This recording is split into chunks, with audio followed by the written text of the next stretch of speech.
Welcome to secret of சமையல். இன்னைக்கு நம்ம பார்க்க போகிறது செம்ம ஈஸியான ஒரு சைட் டிஷ். இது வந்துட்டு பன்னீர் புர்ஜி. இந்த பன்னீர் புர்ஜி வந்துட்டு சப்பாத்திக்கு, ரோட்டிக்கு, நான்கு, தந்தூரி ஐட்டமுக்கு எல்லாத்துக்குமே ரொம்பவே சூப்பராக இருக்கும் காம்பினேஷனாக. நீங்கள் சப்பாத்தியில் ரோல் பண்ணி கூட கிட்ஸுக்கு வந்துட்டு லஞ்ச் பாக்ஸில் கொடுத்து விடலாம். சரி வாங்க டிலே பண்ணாமல் இந்த செம்ம ஈஸியான பன்னீர் புர்ஜி எப்படி செய்யலான்னு பார்க்கலாம். ஒரு பேன் அடுப்பில் வச்சுருக்கேன். அதில் ஒரு 1.5 டேபிள் ஸ்பூன் அளவுக்கு எண்ணெய் விட்டுருக்கேன். இப்போ இதில் நம்ம ஒரு 1/2 டீஸ்பூன் அளவுக்கு சீரகம் சேர்த்திக்கலாம். சீரகம் நல்லா பொரியட்டும். சீரகம் ஃப்ரை ஆயிடுச்சு. இப்போ இதில் வந்து ஒரு பெரிய வெங்காயத்தை அந்த மாதிரி நல்லா ஃபைனாக சாப் பண்ணி வச்சுருக்கேன். இது நல்ல பெரிய வெங்காயம் இதை போட்டுடலாம். இது இதோட சேர்த்து வதக்கி விட்டுருங்க. வெங்காயம் ரொம்ப கோல்டன் நல்லா வதங்கணும்னு அவசியம் இல்லை, லேசாக வதங்கினா போதும். இப்போ இந்த அளவுக்கு வதங்கிருக்கு.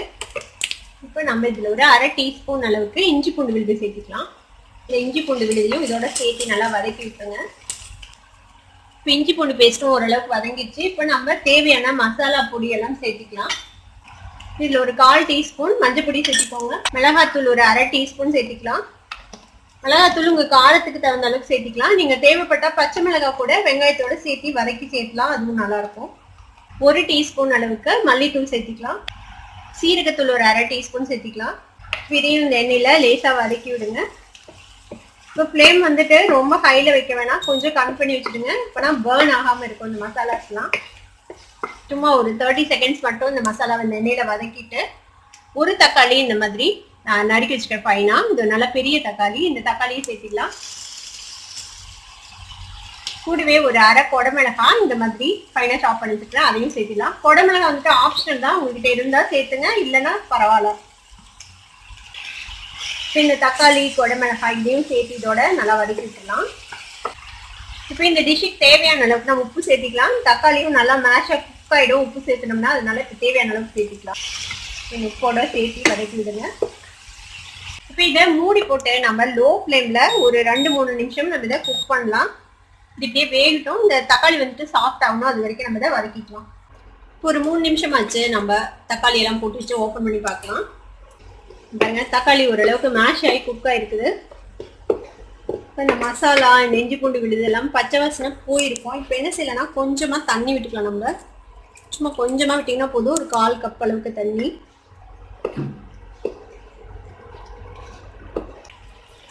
இப்போ இது இன்னும் 2 நிமிஷம் அப்படியே வேகட்டும். மூடி போட்டு வச்சிடலாம். ஒரு 2 நிமிஷம் ஆச்சு. நம்ம தண்ணி விட்டு ஓப்பன் பண்ணி பார்க்கலாம். பாருங்க, எல்லாமே நல்லா வதங்கிடுச்சு, எண்ணெயும் பிரிஞ்சிச்சு பாருங்க.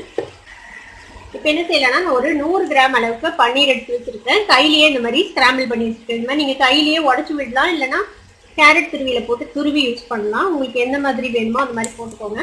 இப்போ இதை வந்துட்டு இதில் சேர்க்கலாம். இது வந்துட்டு ஒரு 100 கிராம் அளவு பன்னீர். இந்த பன்னீரையும் இதோட சேர்த்து மிக்ஸ் பண்ணி விட்டுருங்க.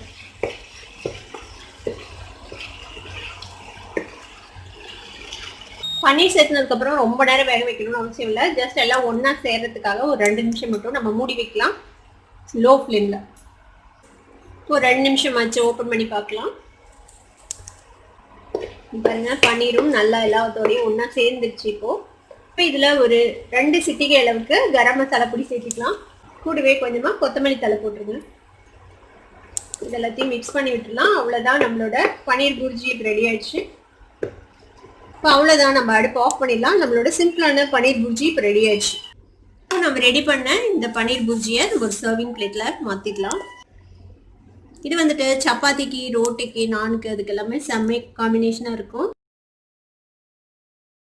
இதுக்கு மேலே நம்ம கொஞ்சமாக கொத்தமல்லி தழை தூவி விட்டுடலாம். அவ்வளோதான், நம்மளோட செம்ம டேஸ்டியான பன்னீர் புர்ஜி இப்போ ரெடி ஆயிடுச்சு. இது நீங்களும் ட்ரை பண்ணி பாருங்க. ட்ரை பண்ணி பார்த்துட்டு எப்படி இருந்தது அப்படின்னு கமெண்ட்ஸ்ல ஃபீட்பேக் கொடுங்க. இந்த வீடியோ உங்களுக்கு பிடிச்சிருந்ததுன்னா சப்ஸ்கிரைப் பண்ணுங்க, பக்கத்துக்கு பெல் ஐகானை கிளிக் பண்ணுங்க. அப்போ தான் என்னோட நோட்டிஃபிகேஷன்ஸ் உடனே உங்களுக்கு வந்து சேரும். லைக் பண்ணுங்க, ஷேர் பண்ணுங்க. தேங்க்யூ ஃபார் வாட்சிங் this video viewers. Bye bye.